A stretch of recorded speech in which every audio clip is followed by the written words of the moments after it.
다윗이 사울로 인해서 도망자 신세가 이제 본격적으로 시작이 됩니다. 우리가 어떤 어려운 문제를 만나면 되게 이렇게 하죠. 어떻게 살아야 할까? 사람들 어떻게 살아야 할까? 오늘 본문을 가지고 어떻게 살 것인가 라고 하는 제목으로 말씀을 함께 나눠보도록 그렇게 할게요. 성경에 보면 하나님의 그 백성들을 택하시고 난 이후에 반드시 광야길을 걷도록 되어 있습니다. 그것은 아브라함, 또 야곱, 이삭은 특별합니다. 야곱, 또 모세도 마찬가지죠. 모세가 40에 광야를 애굽에서 벗어나서 광야로 가는 것을 여러분이 알 수가 있을 거예요. 오늘 다윗은 정말로 나그네와 외국인 같은 삶을 이제 본격적으로 삽니다. 여러분, 저와 여러분이 예수를 믿게 되면 하나님이 반드시 나그네와 외국인으로 살아가는 삶을 경험하게 하셔요. 이 하나님의 특별한 은혜입니다. 우리가 예수 믿으면 대개 사람들이 이렇게 예수 믿으면 하얀 길, 말하자면 장미꽃 같은 그런 길을 걸어가려고 상상하고 사실은 오는데, 하나님은 이 땅에서 사는 우리들에게 그렇게 녹록한 삶을 허락하지 않습니다. 왜냐하면 이 땅의 삶이 정확히 어떤지를 이해를 해야만 우리는 저 천국 본향의 삶을 갈구하게 되고 사모하게 되고 소망하게 되는 거예요. 그렇지 않으면 우리는 이 땅에서 무엇을 먹을까, 무엇을 마실까, 무엇을 입을까에 전전긍긍하고 사는 사람이 될 수밖에 없다. 하나님은 그걸 원하지 않습니다. 그런데 어떤 사람은 또 내세도 원하고 이생에서 또 금생과 이생 내세의 양다리를 걸치면서 고난 없는 영화로운 그런 세계를 원하고 살기도 하죠. 그건 불가능합니다. 여러분은 하나님의 성령이 이끄시는 대로 따라가는 줄로 믿으시기를 바라요. 오늘 다윗을 성령이 이끌어서 갑니다. 이제 나와 여러분이 광야길을 가지만 여러분이 가는 것 같지만 여러분이 가는 것이 아니라 배우의 성령이 여러분을 인도해서 간다고 하는 사실을 여러분이 정확히 명심을 해야 돼요. 예수님도 요단강에서 세례를 받으시고 성령에 이끌려서 마귀에게 시험을 받으시다. 어디에서? 광야에서. 그러니까 우리는 예수님이 하셨던 사셨던 그 모습들을 가만히 들여다보면 그 모습이 샘플이에요. 우리의 모습하고 너무나도 완벽하게 일치된다는 걸 우리가 알 수가 있습니다. 여러분, 성령이 예수님을 이끌어서 광야로 가서 마귀에게 시험을 받게 하신 것처럼 그 이후에야 비로소 성령으로 충만하여 예수님께서 당신의 사역을 감당해 내시는 것처럼 우리 또한 광야라고 하는 곳으로 성령께서 몰아가셔서 우리로 하여금 하나님의 말씀으로만 산다는 것을 경험하게 하시고, 그래서 주의 사역을 제대로 이룰 수 있는 사람으로 이끌어가는 줄로 믿으시기를 바랍니다. 오늘 이제 도망자의 신세로서 이제 다윗이 광야로 또는 외국으로 지금 가고자 한 그 다윗을 보면서 성령께서 철저하게 이끌어 가신다는 사실을 여러분 아시고 따라할까요? 어떻게 살 것인가? 이제 도망자로서, 나그네로서, 외국인으로서 우리 이 땅에 산다면 우리는 어떻게 살아야 할 것인가? 성령께서 어떻게 살게 하시는가에 대한 이야기를 우리에게 들려주는 거예요. 자, 그런데 오늘 본문을 보면 다윗이 이제 기브아에서 어디로 가려고 계획을 했냐면 외국으로 가려고 했어요. 망명하려고 했습니다. 블레셋으로 망명. 블레셋에 5방백이 있는데 그 중에 가드라는 곳으로 망명을 가려고 준비해서 가고 있는 거예요. 그런데 바로 간 것이 아니라 다윗이 한 군데 들릅니다. 높당이라는 곳에 들려요. 원래 이 높당에는 제사장들의 무리가 모여서 하는데 사무엘상 4장에 보면 블레셋하고 전쟁이 일어났을 때 그 아벡에서 전투에서 패합니다. 실로라고 하는 곳에 원래 제사장들이 그곳에서 성막을 지키며 살았는데 패하니까 아벡이라는 그 노비라는 곳으로 성읍을 옮겨서 거기에서 집단 제사장들이 집단 거주하면서 살게 된 거예요. 근데 이 다윗이 가드라고 하는 곳으로 지금 망명길을 정해놓고 가고자 하면서 가는 도중에 녹당에 들리게 됩니다. 자, 그럼 왜 녹당에 들렀는가에 대한 부분을 우리가 잘 살펴봐야 돼요. 여러분, 다윗이 녹당에 들릴 때는 아주 특별한 의미가 있습니다. 우리가 이제 나그네와 외국인으로 살 때 무엇으로 어떻게 살아야 할 것인가에 대한 해답을 우리에게 여기서 얻을 수가 있게 되는 거예요.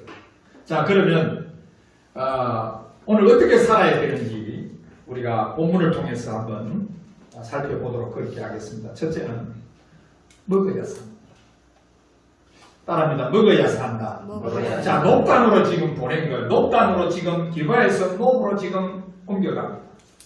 근데 왜 그렇게 녹단으로 지금 다윗이 가고자 한 이유가 뭐냐면, 녹단을 가고자 한 이유가 뭐냐면, 여기서 우리는 다윗의 중심, 다윗의 신앙을 볼 수가 있다.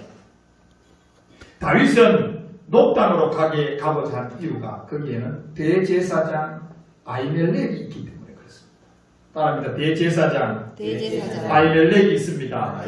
노비라고 하는 이 지명의 이름은 열매, 산물 이런 뜻이에요. 안 적으면 모릅니다. 안 적으면 몰라요. 제 얼굴만 보지 말고 볼 때는 같이 적어가면서 하면 더 좋겠죠. 네, 더 좋겠죠. 노비라는 이름의 뜻은 열매, 산물 이런 뜻입니다. 다윗은 지금 노브로 간 이유가 그곳에 아히멜렉이라는 대제사장이 가 계시기 때문에 그에게 가면 열매를 얻을 수 있다. 그에게 가면 산물을 얻을 수 있다고 하는 사실을 그가 아는 거예요. 그가 도망자로 갈 때 나와 여러분이 이 땅 외국인과 나그네로 살 때 정말로 필요한 분이 계시는데 대제사장이신 예수님이 저와 여러분에게 반드시 필요한 분을 되시길 바랍니다. 그분은 우리의 열매, 그분은 우리에게 산물을 주시는 거예요. 그분을 통해서 우리는 이 나그네와 외국인 같은 삶을 통해서 우리의 열매, 산물처럼 저와 여러분이 이 외국인과 나그네의 삶이 풍성해지려면 반드시 대제사장인 예수님을 만나야 될 줄로 믿습니다. 다윗이 아히멜렉을 찾아서 간 것처럼 성령은 우리에게 대제사장이신 예수님을 통해서 우리의 삶이 열매와 산물로 풍성해지기를 원하고 계시는 거예요. 이 아히멜렉은 이제 어떤 이름의 뜻을, 이름의 그 의미를 찾아서 우리가 한번 살펴봐야 됩니다. 아히멜렉은 왕의 형제라고 하는 뜻을 가지고 있어요. 마치 왕이신 하나님과 형제가 되는 분이다. 뭐 이런 의미로 우리가 볼 수가 있겠죠. 왜 그러냐면 우리 사무엘 상 22장 15절에 보면 아히멜렉이 어떤 사람인가를 우리에게 나타내줍니다. 그가 왜 왕의 형제냐? 그는 항상 하나님께 묻는 자였다. 아히멜렉은 누구냐 하면 항상 하나님께 묻는 자예요. 다윗에 관해서만 묻는 게 아니라 매사의 모든 일에 하나님께 묻는 자다. 그러니까 이게 여러분 우리 주 예수님은 우리의 대제사장, 만왕의 왕 만주의 주가 되시는 우리의 대제사장 예수님은 언제나 하나님 아버지께 묻는 자인 줄로 믿으시기 바랍니다. 언제나 하나님께 묻는 자. 거기에 그가 바로 녹당에 지금 하나님께 항상 묻는 자가 녹당에 그 기가하고 있다는 거예요. 하나님께 항상 묻는 자 그가 녹당에 기가하고 있기 때문에 자신의 갈 길을, 자신이 해야 할 일을, 자신이 무엇을 위해 살고 무엇을 먹으며 살아야 할지를 거기에서 해답을 얻을 수 있기 때문에 나에게 풍성한 열매를 줄 수 있는 분, 나에게 산물을 줄 수 있는 분이 거기 계시기 때문에 다윗은 녹으로 간 거예요. 여러분들이 외국인과 나그네로 사는 삶에서 언제나 대제사장이신 예수님과 함께하는 삶이 될 수 있기를 주님의 이름으로 축원합니다. 그래야만 우리의 삶의 열매와 산물들이 풍성해질 수가 있는 거예요. 그리고 이제 왔단 말이에요. 이제 높당에 와서 대제사장 아히멜렉을 만났는데 먹을 것이 없느냐라고 이야기해요. 그럴 때 아히멜렉이 우리가 그 범사에 먹는 그 떡, 우리가 이제 한글 개혁성의 항용떡이다. 그런 떡은 지금 없고, 금방 제사를, 하나님 앞에 제사를 드리고 물려낸 떡이 있다. 여러분, 저쪽에 보면, 저 성막 한번 보세요.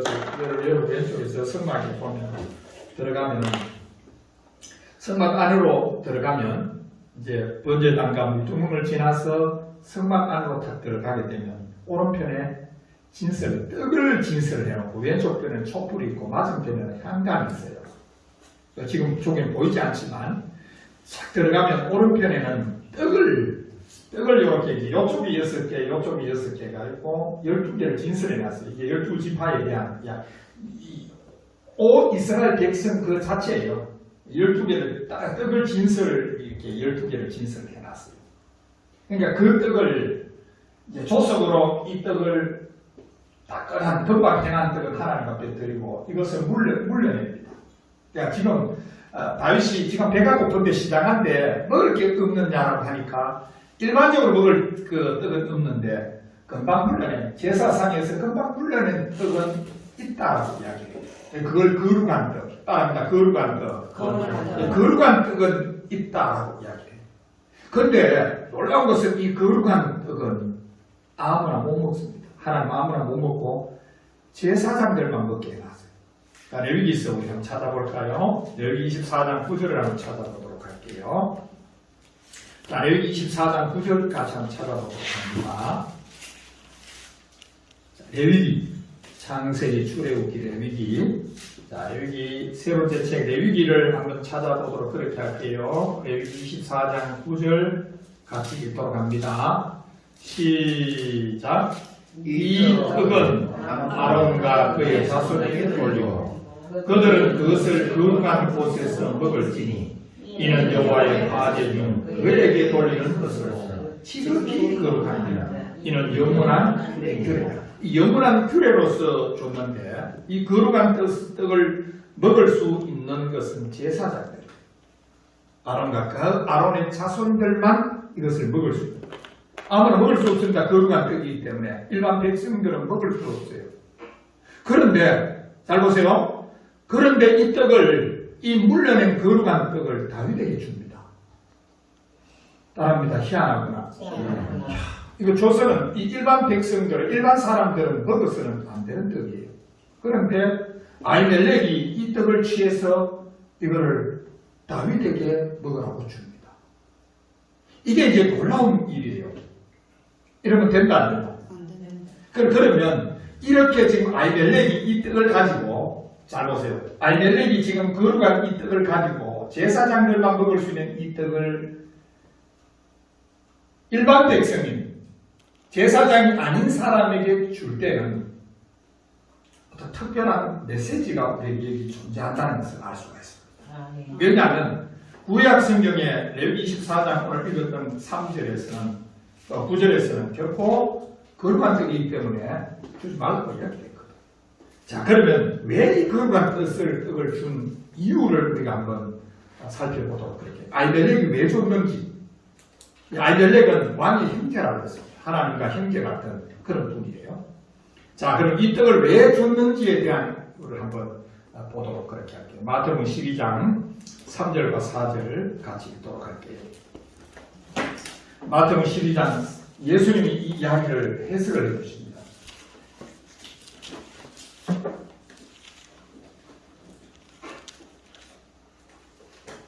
자, 같이 읽도록 할게요. 자, 마태복음 12장 3절과 4절을 같이 읽습니다. 시작. 예수께서 이르시되 다윗이 자기와 그 함께한 자들이 시작할 때에 한 일을 빌지 못하였느냐. 그가 하나님의 전에 들어가서 제사장 외에는 자기나 그 함께하는 자들이 먹어서는 안 되는 진설병을 먹지 아니하였느니라. 예수님이 지금 오늘 본문에 있는 내용을 예수님이 해석을 하십니다. 먹었다는 거예요. 아히멜렉 제사장 대제사장이 그것을 다윗에게 줘서 다윗이 먹었다는 거예요. 그럼 왜 줬느냐는 거예요. 왜 줬느냐는 거예요. 그래서 우리가 6절을 통해서 그 해답을 찾을 수가 있습니다. 여러분 보세요. 아히멜렉이 시장에 들어온 그 다윗에게 율법으로는 줄 수 없지만 무엇으로는 줬다고요? 자비함으로는 줬다고. 긍휼함으로는 줬다는 거예요. 자, 같이 읽어보도록 할게요. 다 같이 시작. 나는 7절입니다. 7절 시작. 나는 자비를 원하고 제사를 원하지 아니하노라 하신 뜻을 너희가 알았더라면 무죄한 자를 정죄하지 아니하였으리라.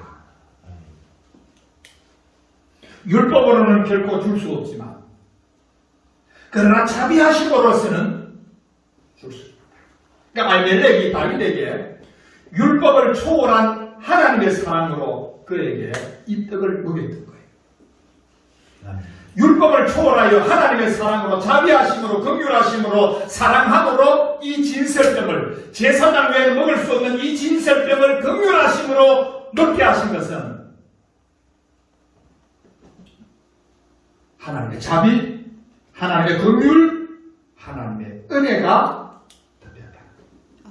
여러분 이 떡을 먹어야 이 광야 같은 나그네 길 외국인의 삶을 든든히 버텨갈 줄로 믿으시기를 바랍니다. 여러분 하나님의 은혜 없이 하나님의 자비 없이 하나님의 긍휼 없이는 이 외국인과 나그네 같은 삶을 살아갈 수가 없다고요. 이것을 아히멜렉이 지금 하나님의 긍휼로 다윗에게 이것을 하나님의 자비로 다윗에게 이것을 주는 모습을 우리에게 보여줌으로써 오늘 대제사장이신 예수님이 우리에게 자비와 인애와 긍휼과 사랑으로서 우리를 덮고 계신다는 사실을 이걸 여러분 날마다 먹어야 승리할 줄로 믿습니다.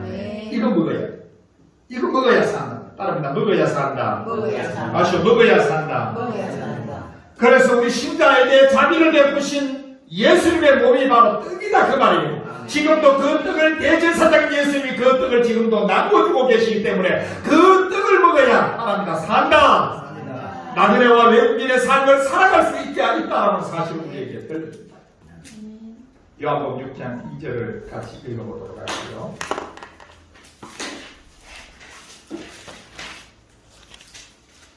영생하도록 있는 양식이다. 대제사장 예수님이 주는 양식은 영생하도록 주는 양식이다. 여기에서 진설병은 여기 12개의 진설병은 이 떡은 예수님에 대한 상징 예표예요. 그것을 하나님의 자비와 인애로 대제사장이 사울 다윗에게 줬다. 다윗이 그것을 먹었다. 이 말은 오늘날 우리에게 영생하도록 있는 그 떡을 누가 줬다? 예수님이 인자가 너희에게 주는 거예요. 같이 읽을게요. 요한복음 6장 2절 시작. 떡을 양식을 위하여 일하지 말고. 요한복음 6장 2절 27절입니다. 죄송합니다. 제가 이거 자, 몇 절? 27절 같이 읽을게요. 내가 하나를 빠뜨렸구나. 네, 그래요. 자, 시작. 썩을 양식을 위하여 말고 영생하도록 있는 양식을 위하여 이 양식은 인자가 너희에게 주리니 인자는 아버지 하나님께서 인치신 자니라. 여기 아히멜렉은 예수님의 모형과 그림자와 나타납니다. 다윗에게 자신만 먹어야 되는 그 떡을 다윗에게 자비와 긍휼과 인애로서 그에게 그 시장할 때 인애와 자비와 긍휼로서 그에게 준 것은 다윗의 오늘 광야 생활 외국인과 나그네의 삶을 살 때 따릅니다. 먹어야 산다. 무엇을요? 언제나 영생하도록 있는 그 떡을 먹어야 저와 여러분이 살 수 있는 줄로 믿으시기를 바랍니다. 48절 같이 읽을게요. 내가 곧 생명의 떡이다. 예수님. 내가 곧 생명의 떡이다. 자신이 나누어준 그 그것을 내가 곧 생명의 떡이다 하고 예수님 말씀합니다. 요한 6장 48절 같이 시작. 내가 곧 생명의 떡이다. 이 생명의 떡을 먹어야 삽니다. 그럼 자 보세요. 왜 이 떡이 필요하냐면 이 광야 생활에서 이 떡은 무슨 떡이냐면 내가 동력할 수 있는, 내가 움직일 수 있는 힘을 제공하는 에너지원이에요. 여러분, 우리가 이 광야 나그네 외국인의 삶에서 비실비실대고 힘이 없는 이유는 내 속에 말씀의 에너지바가 충분하지 못했어요. 에너지가 말씀의 에너지가 충만해야만 생명으로 완성해질 수가 있게 되는 거예요. 조카 롯을 구하고 전쟁에서 승리하고 돌아오는 아브라함에게 멜기세덱이, 자 보세요. 대제사장 멜기세덱이 맞았다. 근데 멜기세덱이 그때 가지고 나온 음식물이 있어요. 그 음식물이 떡과 포도주. 그 음식물을 가지고 쫙 나오는데 그것이 뭐냐면 따라합니다. 떡과 포도주다. 떡과 포도주. 여기에 지금 멜기세덱이 돌아오는 그 아브라함은 승리는 했지만 얼마나 지치고 피곤하겠어요. 그에게 떡과 포도주를 가서 먹고 힘을 낼 수 있도록. 열왕기상 17장에 보면 엘리야가 지치고 있을 때 아침 저녁으로 떡과 고기를 까마귀를 통해서 먹고 그리시니가 쓰고 있을 때 떡과 고기를 공급을 해줘요. 떡과 고기는 뭐죠? 힘을, 에너지. 여러분, 광야는 우리가 외국인과 나그네의 삶을 살 때 힘이 있어야 살아. 걸어가려고 힘이 있어야 되잖아. 열왕기상 19장 6절에 지쳐 쓰러져 있는 엘리야에게 숯불에 구운 떡과 물을 제공하는 천사가 나옵니다. 그런데 열왕기상 19장 8절에 뭐라고 이야기하나 다시 찾아볼까요? 열왕기상 19장 8절 같이 읽어볼게요.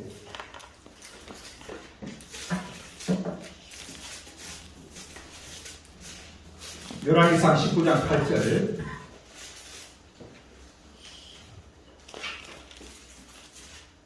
같이 읽을게요. 다 같이 시작.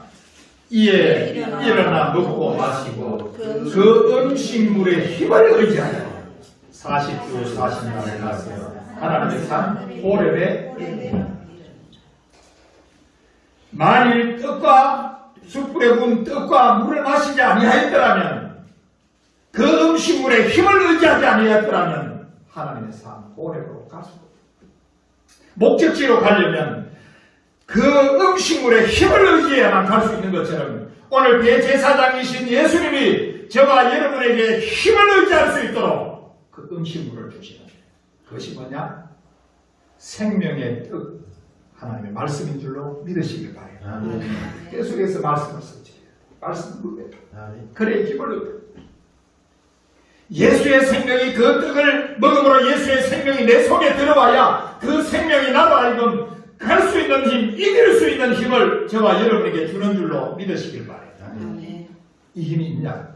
이 힘이 지금 여러분에게 있냐? 그 힘 때문에 내가 살고, 그 힘 때문에 기뻐하고, 그 힘 때문에 즐거워하고, 광야 생활이 녹록지 않은 생활, 외국인의 생활이 녹록지 않는 생활, 나그네의 삶이 고난과 시련의 삶이지만, 그러나 예수 믿는 일이 기쁘고 즐거울 수 있는 이유가 생명의 떡을 먹기 때문에 힘을 얻을 수 있기 때문이에요. 고난보다도 시련보다도 외국인의 생활보다도 훨씬 더 큰 힘과 능력을 주기 때문에 예수 믿는 일이 즐겁고 기쁜 거예요. 예수 믿는 게 기쁘고 즐겁지 않다? 아이고 벌써 만두가 또 교회 가야 되나? 그게 아니라 오늘 또 가서 말씀을 섭취하고 말씀을 먹고 생명의 떡을 먹음으로써 한 주간의 광야 생활을 또 이겨낼 수 있겠구나. 아멘. 여러분 속에 이 생명이 풍성해지기를, 예수의 생명이 풍성해지기를 주님의 이름으로 축원합니다. 그래서 아히멜렉이 지금 진설에 탄 떡을, 병이 떡이에요. 진설에는 떡을 다윗에게 인애와 자비로서 그에게 줘서 그에게 힘을 얻도록 광야 길을, 외국인의 생활을 승리할 수 있도록 돕는 일을 했던 거예요. 두 번째는 가져야 삽니다. 따릅니다. 가져야 산다. 가져야 산다. 오늘 7절에서 9절을 보면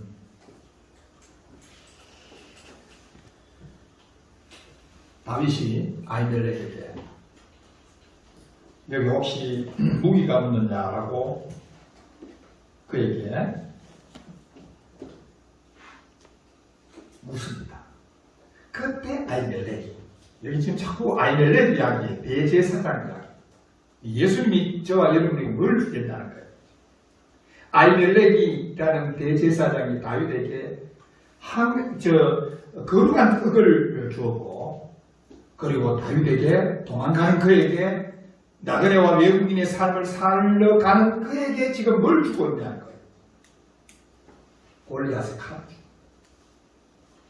여러분, 이 도망자 외국인 광야의 생활에서는 반드시 칼을 가져야만 살 수 있다고 하는 사실을 우리가 들었죠. 아멘. 나 칼을 가져라. 다시요, 칼을 가져라. 칼을 가져라. 근데 여기 보세요. 이 높땅에, 성령께서 높땅에 다윗을 이끌어 가신 것이 기가 막혀요. 왜냐하면 아히멜렉 대제사장이 그 골리앗의 칼을 가지라고 허락을 해줍니다. 근데 거기에 단서가 뭐냐면 9절에 이런 말씀을 해요. 9절에 오늘 본문 9절에 이런 말씀을 해요. 어떤 말씀을 하느냐면, 여기는 그것밖에 다른 것이 없느니라, 이렇게. 여기는 그것밖에 다른 것이 없느니라. 다윗이 골리앗을 목을 뱉던 그 골리앗의 칼, 그것 외에는 다른 칼은 없다. 선택의 여지가 없다. 참 희한하죠. 선택의 여지가 없이 그 칼을 만약 선택할 게 많으면 꼴등인 거지. 이것도 어찌해야 되고 저것도 어느 걸 해야 되지. 근데 선택할 여지가 없어. 골리앗의 목을 뺀 다윗의 골리앗의 목을 뺀 그 골리앗의 칼 외에는 선택의 여지가 없도록 하나님이 높다니 그 칼을 준비한 것이. 무슨 뜻일까요? 무슨 칼일까요? 나와 여러분에게 대제사장 예수님이 쥐어준 칼은 승리의 칼인 줄로 믿으시기 바랍니다. 승리의 칼. 골리앗의 목을 뺀 그 칼. 승리한 칼. 온 이스라엘 백성을 두려움으로 넣었던 그 칼. 적 블레셋이 용기 백배했던 가지고 있던 그 칼을 무력화시켰던 그 칼. 승리의 칼. 이긴 칼. 능력의 칼. 다윗 손에 들릴 때 이스라엘 군대가 승리할 수밖에 없도록 역사해준 그 칼. 그 칼을 다윗에게 줘. 우리가 이제 외국인과 나그네의 삶에서 살 때 여러분 손에 칼이 있느냐? 칼. 승리의 칼이 있느냐?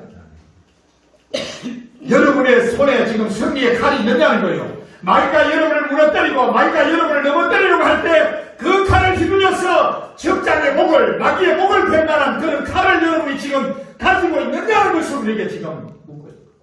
그 칼을 주님이 여러분에게 주셨다. 보란 말이에요.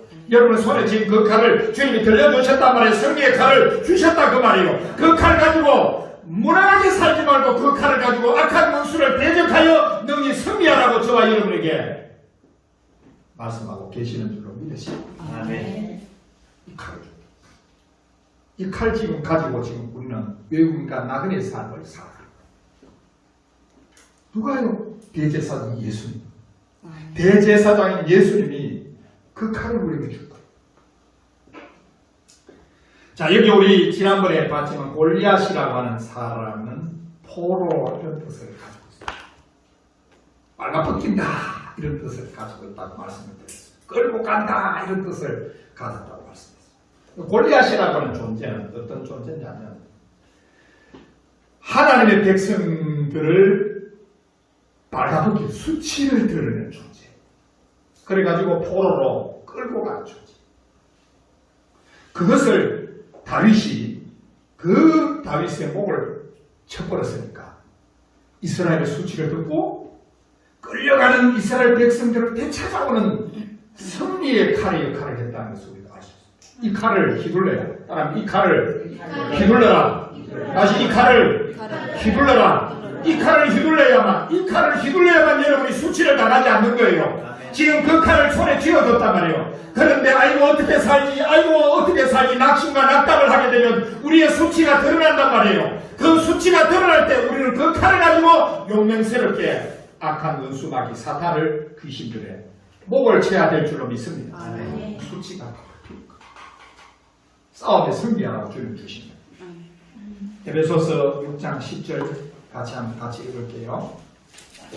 에베소서 6장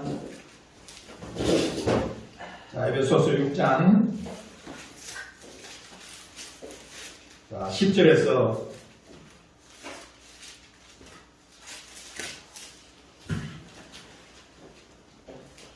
18절까지 같이 읽도록 할게요.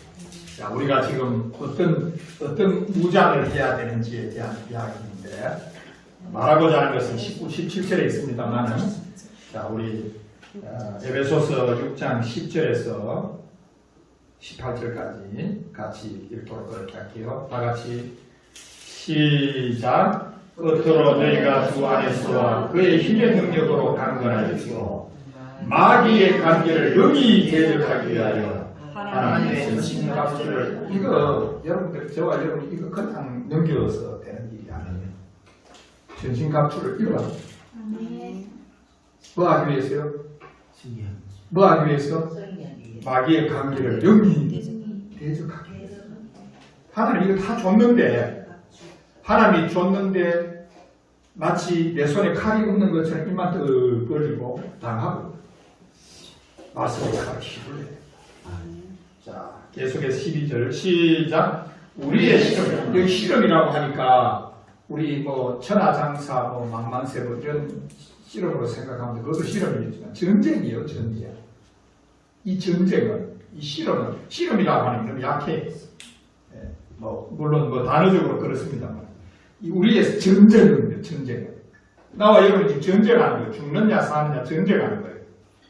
같이 읽습니다. 12절 시작. 우리의 전쟁은 혈과 육을 상대하는 것이 아니요 통치자들과 권세들과 이 어둠의 세상 주관자들과 하늘에 있는 악의 영들을 상대합니다. 그래서 여러분들이 자주 넘어지고 자빠지고 혼란이 오고 혼돈이 오고 갈등이 오고 의심이 오는 이유가 악한 원수 마귀의 괴계 때문에 그렇다. 당하고 있어서는 안 되잖아요. 자, 13절부터 시작. 그러므로 하나님의 전신갑주를 취하라. 이는 악한 날에 너희가 능히 대적하고 모든 일을 행한 후에 서기 위함이다. 그런즉 서서 진리로 너희 허리띠를 펴고 의의 오신경을 붙이고 평안의 복음에 준비한 것으로 신을 신고 모든 것 위에 믿음의 방패를 가지고 이로써 능히 악한 자의 모든 불화살을 소멸하고 우월의 투구와 성령의 검 곧 하나님의 말씀을 아, 지금 요거 보니까요, 마귀가 또 역사하는구나. 요 새끼 한번 봐요. 요 새끼가 이거 지금 또 역사하는구나. 내 마음속에 와서 의심을 이 새끼가 불어넣고 있구나. 이 종자들이 시도 때도 없이 나에게 와서 무력하게 하는구나. 이걸 아는 거예요, 이걸. 그러니까 뭘 눈 뜨고 당하는 게 아니라, 아, 요것들이 지금 나를 향해서 지금 공격해 오는구나. 그때 나에게 뭐가 있다고요? 성령의 검. 성령의 검이 있다고요. 성령의 검. 따라합니다. 성령의 검. 다시요. 성령의 검. 성령의 검이 있다고요. 성령의 검, 곧 하나님의 말씀을 가지라. 그런데 이 검이 무슨 검이냐? 자, 히브리서 4장을 한번 볼게요. 히브리서 4장을 한번 보도록 합니다. 이 검이 어떤 검인지 한번 보세요. 자, 히브리서 4장.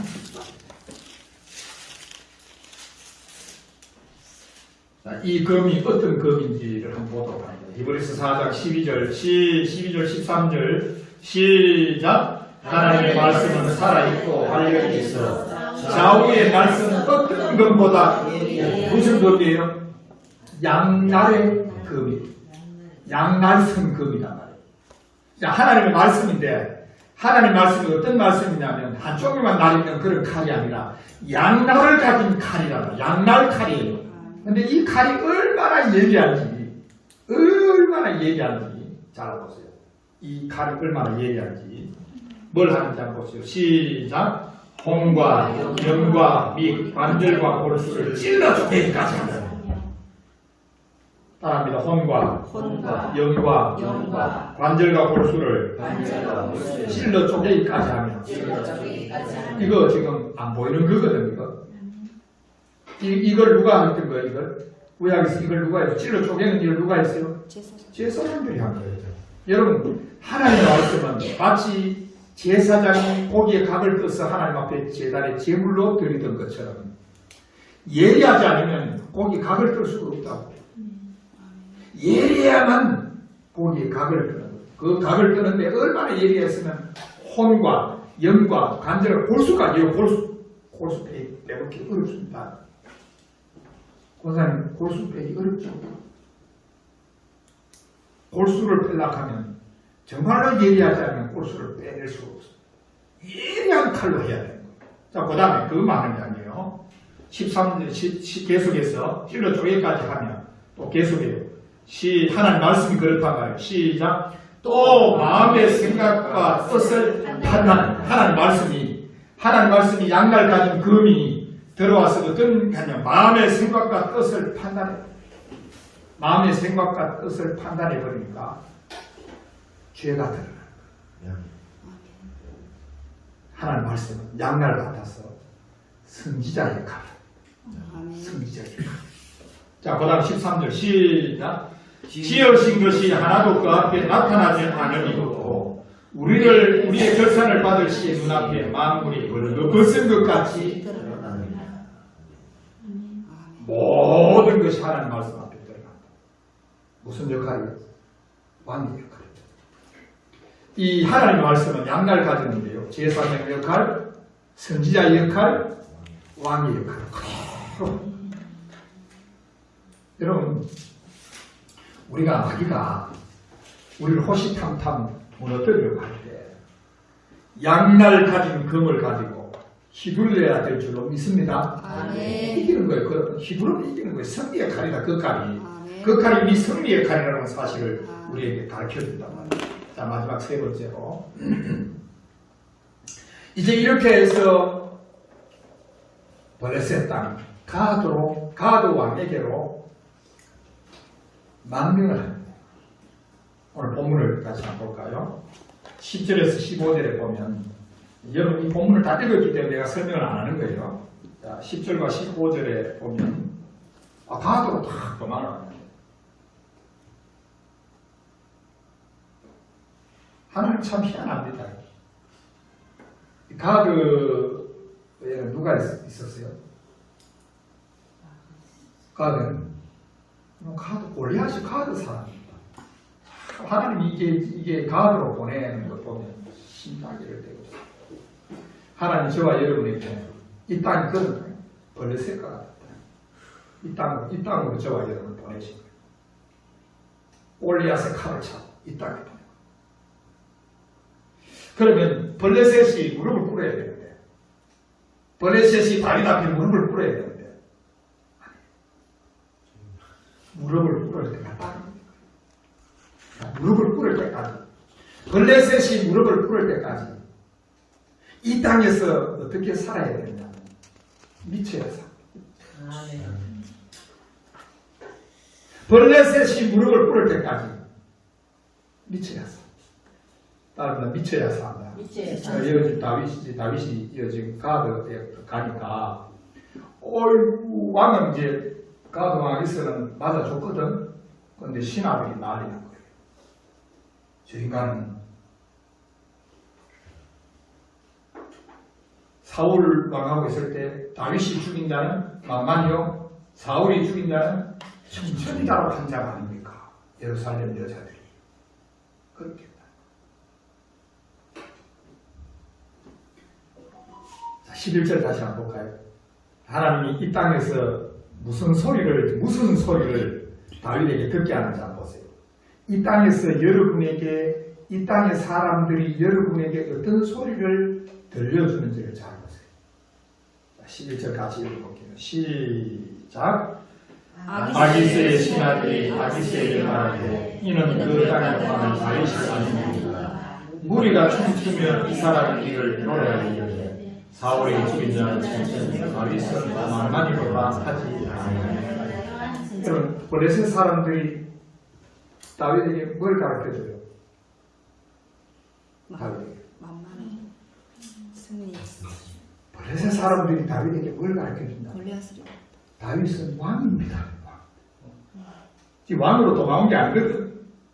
왕으로 도망온 게 아닌데 뭐라고 그러냐면 이는 그 땅의 왕 다윗이 아니니까 이렇게. 이는 그 땅의 왕 다윗이 아니니까. 보세요. 벌써 왕도 아닌데 왕으로 세상이 인정해 줄 거예요. 여러분은 왕입니다. 네. 여러분 왕이에요. 아멘. 여러분 왕. 이 세상에서는 지금 왕 같은 존재로 저와 여러분을 삼아주셨지만 세상이 진짜 왕으로 등극하기까지는 이 세상이 블레셋과 같아요. 그런데 이 세상이 잘합니다. 잘 알아요. 저 왕이 아닙니까? 형수가 왕이 아닙니까? 블레셋이 더 겁이 나는 거예요. 왜냐하면 이거 지금 씨를 안 말리면 우리의 큰 재앙이 됩니다. 근데 보세요. 12절에 다윗이 한번 보세요. 다윗이 들은 것이 만만 이런 거 아니에요. 그 사람들이 하는 말. 이는 그 땅의 왕 다윗이 아니니까 이 이야기를 다윗이 마음에 듭니다. 처음으로 하나님이 다윗에게 왕이 될 것이라고 하는 사실을 블레셋을 통해서 세상을 통해서 확증을 시킵니다. 자 보세요. 자 12절 한번 보세요. 같이 읽습니다. 시작. 다윗이 이 말을 그의 마음에 두고 다윗이 이 말을 그의 마음에 두고 뭘 두세요? 자신이 이스라엘의 왕이라고 하는 사실을 그 마음에 뒀다. 따라합니다. 마음에 뒀다. 마음에 담아. 이게 담는다는 것이 금방 넣고 가는 게 아니라 계속해서 담고 있는 상황. 계속해서 지금 담고 있는. 하나님이 블레셋으로 하나님이 외국의 길 가운데서 있지만 하나님이 그곳에서 그 황량하고 그 처량하고 그 고달픈 그곳에서 주님이 무슨 메시지를 듣게 했냐면 너는 이스라엘의 왕이여 라고 하는 소리를 듣게 하는 줄로 믿으시길 바랍니다. 여러분이 이 땅에 살 때 주님은 우리에게 나와 여러분에게 너는 장차올 나라의 왕이여 라고 주님께서 말씀하고 계시는 줄로 믿으시길 바랍니다. 블레셋이라고 하는 곳에 세상이라고 하는 곳에서 이 소리를 좀 듣다. 그러니까 12절 한번 보세요. 다윗이 이 말을 그의 마음에 두고 왕이라는 것은 좋지만 그 마음에 뒀지만 그러나 외국에는 어때요? 가드왕 아기스를 심히 두려워한다. 심히 두려워하면 뭐 해야 돼요? 살 방법을 구해야 돼요. 살아야 될 방법 미친 책. 사실 이 땅에 예수님이 계실 때도 예수님이 아직 십자가를 지기 전에 수많은 사람들이 죽이려고 하고 핍박을 하려고 할 때 예수님은 뒤로 물러가요. 그리고 때가 되어서 예수님이 십자가를 져야 될 때가 되니까 예수님이 십자가를 지시는 것처럼 오늘 다윗도 왕으로 등극하기 전까지는 살 수 있는 방법이 따라합니다. 미친 채라. 자, 옆에 분이 미친 채 하세요. 미친 채라고 하는 이 단어가 할랄이라고 하는 단어예요. 미친 채라고 하는 단어가 할랄이라고 하는 단어인데 자랑하다, 찬송하다, 칭찬하다. 그러니까 이게 무슨 말이냐면 다윗이 지금 아기사 앞에서 미친 채를 하는 것은 아기사를 높이고 칭찬하고 자랑하는 행위를 합니다. 그것은 다윗의 입장에서는 어떤 입장이냐면 가장 낮은 자리로 떨어졌다. 여러분이 잘 보세요. 여러분, 저와 여러분이 이 광야 같은 나그네 같은 외국인 같은 생활 속에 미친다는 것이 뭐냐? 가장 낮은 곳으로 떨어지라. 바보처럼 살아라 그 말이에요. 바보처럼 살아라. 이 외국인과 나그네 살면 바보처럼 살아야 바보처럼 사는 것이 가장 지혜롭고 가장 현명하고 가장 똑똑한 일이다라는 것을 우리에게 가르치는 거예요. 바보처럼 살아라. 모자라는 것처럼 살아라. 정말로 자신을 가장 비하하는 사람처럼 살아라. 바보처럼 사는 것이 가장 지혜롭고 현명한 삶이라는 것을 우리에게 가르칩니다. 이게 미친 채가 미쳐야 산다. 따라하면 미쳐야 산다. 미쳐야 산다. 야, 미쳐야 산다. 자, 미쳐야 산다. 따라합니다. 미쳐야 산다. 미쳐야 산다. 야, 그리고는 보세요. 오늘 미친 척 하죠. 13절에 봅니다. 그들 앞에서 그의 행동을 솔직하게 변장하는 변장. 변해서 미친 채 하고. 따라하면 미친 채 해라. 미쳐야 산다. 미쳐야 산다. 이게 우리에게 지금 가르치는 메시지예요. 이 외국인과 나그네 삶은 이래야 된다. 자, 미쳐야 산다. 그런데 그들 앞에서 그의 행동이 변하여 미친 채 하고 대문짝에 거저거리면 대문짝에 거저거리 대문짝에다가 미친 채 하면 되죠. 대문짝에다가 거저거리는 거예요. 뭐 대문짝에 있다 하면 뭔가를 자꾸 뭐 표시를 하는 거죠. 표시 지금 다윗이 뭔가를 거저거리는 표시를 하는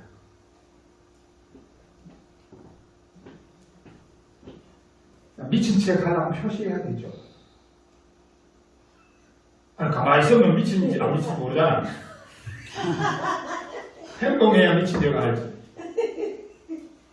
여러분, 예수님 미쳤습니다. 예수님 미쳤어요. 영광의 보좌를 버리고 이 땅에 내려온 것은 내가 미쳤다라고 하는 것을 표시를 합니다. 이런 안 미치고 사랑할 수 있겠습니까? 영광의 보좌를 벗어버리고 낮고 천한 이곳에 와서 우리를 사랑한다는 것이 그게 말이 되는 거예요. 이게 바로 예수님의 미친 표적이 나라와 여러분을 향한 미친 표적인 줄로 믿으시기 바랍니다. 대문짝에 거들 보세요. 침을 갖다가 이 표식은 침을 갖다가 표시예요. 두 가지 표시예요. 대문짝에다가 뭔가를 자꾸 씁니다. 그게 그냥 쓴단 말이에요. 근데 그 버레셋 사람은 몰라요. 그냥 행동 자체가 미친 거지. 그게 표시가 미친 표시를 한다 그 말입니다. 미친 표시를 하는데 이것만 하는 게 아니라 침을 쭉 흘립니다.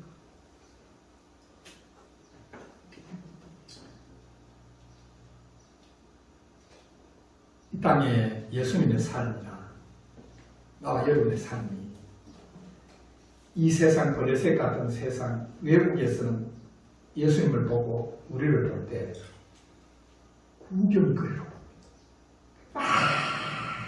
사람들이 택함받지 않은 많은 사람들이 십자가는 구경거리 십자가는 그냥 구경거리였어.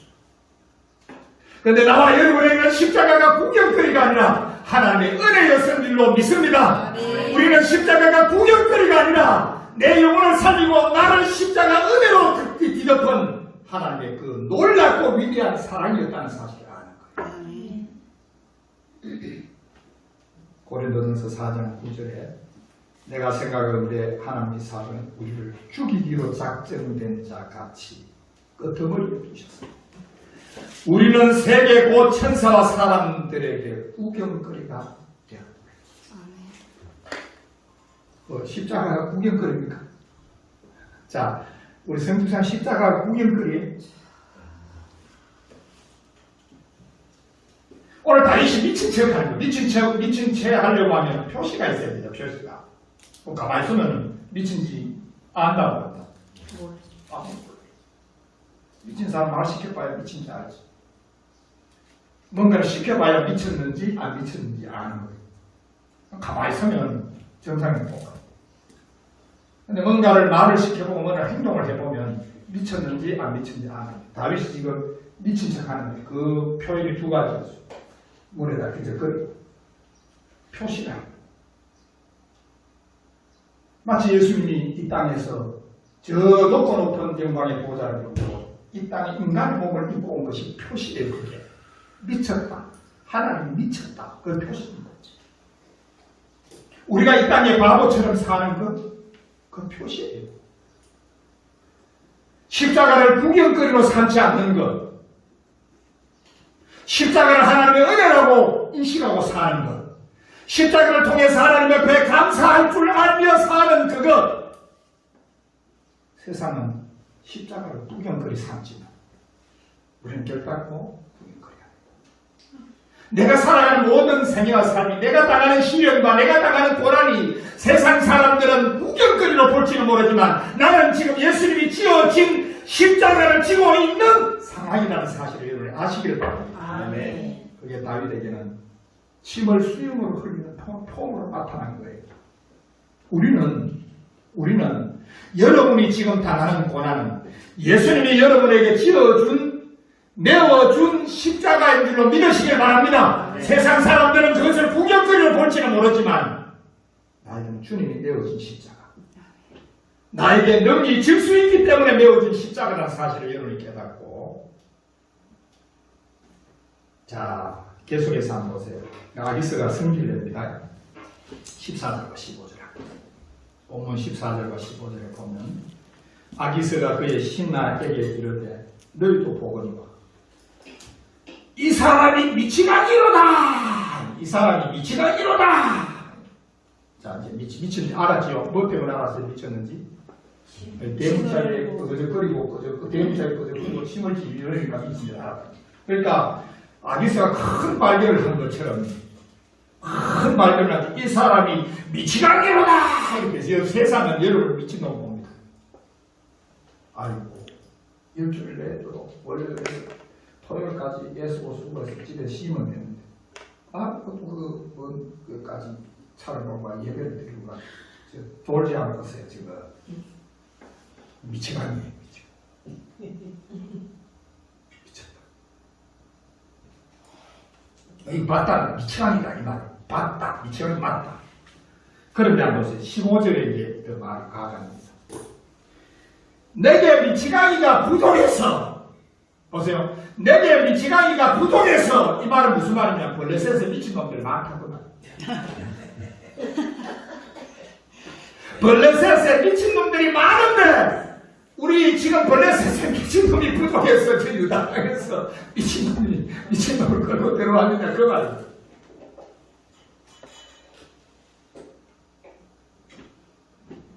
블레셋에 미친놈이 많습니다. 여러분, 사람 어차피 이래 미치고 저래 미치고 블레셋 사람들은 돈에 미치고 여자에 미치고 하여튼 미쳐. 세상에 미쳐 돌아가요. 미쳐 노래가 있죠. 미쳐 이런 노래가 있나? 성수한 미쳐 노래 있지? 네, 들어본 것 같습니다. 들어본 것 같습니다. 보세요. 어차피 그래서 미친놈이 많아. 내가 미친 짓 하는 게 전혀 이상한 일 아니에요. 왜 세상에 돈에 미친 놈 있고, 뭐 여자에 미친 놈 있고, 뭐에 미친 놈 있고, 미친 놈 수두룩 빽빽해. 그러니까 똑같은 부류를 보는 거예요. 내가 돈에 미친 것처럼 나와 여러분 예수에 미쳤습니다. 아멘. 예수에 미쳤습니다. 아멘. 세상은 다른 거예요. 세상은 돈에 미치고 여자에 미치고 뭐 명예에 미치고 뭐에 미쳐있지만 나와 여러분은 예수에 미쳐있는 줄로 확신하시기 바랍니다. 예수에 미쳐있다. 예수에 미친 사람이다. 그런데 블레셋이 보는 입장은 똑같은 거예요. 예수에 미친 거나 돈에 미친 거나 똑같이 전혀 그렇지 않습니다.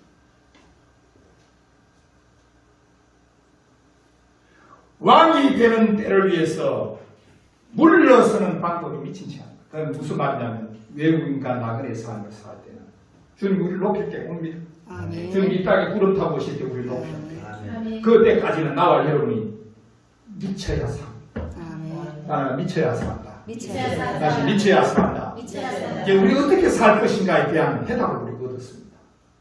미쳐야 산다. 한 손에는 우리는 주님이 주시는 떡을 먹고 한 손에 칼을 들고 미쳐야 산다. 사도행전 26장 24절에 하나님의 나라의 이야기를 베스도에게 전하니까 베스도가 하는 말이 있습니다. 예수에 대해서 전하니까 베스도가 이런 말을 해요. 바울이 이같이 변명하며 베스도가 크게 소리를 내려 돼. 크게 소리를 내려. 사울아 네가 미쳤도다. 사울아 네가 미쳤도다. 네 많은 학문이 너를 미치게 하였도다. 이렇게 해요. 그러니까 베스도 입장에서는 돈에 미친 놈이나 예수 믿음 똑같이 보고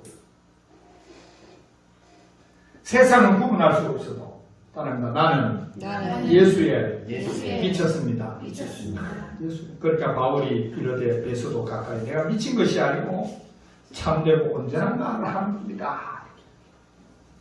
고린도후서 5장 10절 13절에 바울이 이렇게 말합니다. 우리가 많이 미쳤어도 하나님을 위한 것이요. 여러분은 하나님에 미쳤습니다. 예수에 미친 건 하나님을 위해 미친 것. 자, 이제 마지막 말씀을 정리할게요. 다윗은 오늘 이 미친 척하고 살아간 이 사실을 시편의 시로 기록하고 있습니다. 시편의 시로 기록하는데 시편 34편의 이야기를 기록해요. 그러면 그가 중요 구절만 그냥 시편 34편 8절에 너희는 여호와의 선하심을 맛보아 알죠. 미친 척합니다. 하나님의 선하심을 맛보아 아는 거예요. 자, 8절 같이 읽을게요. 시편 34편 8절을 같이 읽습니다. 다 같이 시작. 너희는 여호와의 선하심을 맛보아 알지어다. 그에게 피하는 누구도 있도다. 다시 지금 저 앞에 표지 한번 읽어볼까요? 표지 시작. 다윗이 아비멜렉 앞에서 미친 자가 쫓겨나서 지은 시. 아비멜렉은 왕을 아비멜렉이라고 해요. 이름이 아니고 아비멜렉에게 쫓겨났을 때 그가 쫓겨나서 지은 시. 쫓겨나서 지은 시. 미친놈 아이가 이래가지고 쫓아냈을 때 그때 사람으로부터 이 미친놈 아이가 이거 이 예수님이 미친 거 아이가 라고 할 때 다윗은 너희는 여호와의 선하심을 맛보아 알지어다. 내가 미쳤다는 소리, 예수 때문에 미쳤다는 소식이지 내가 예수 때문에 미쳤다는 그것이 하나님의 선하심을 맛보아 아는 것이라고 고백합니다. 여러분에게 이와 같은 은혜가 있음을 기뻐하고 감사할 수 있기를 주님의 이름으로 축원합니다.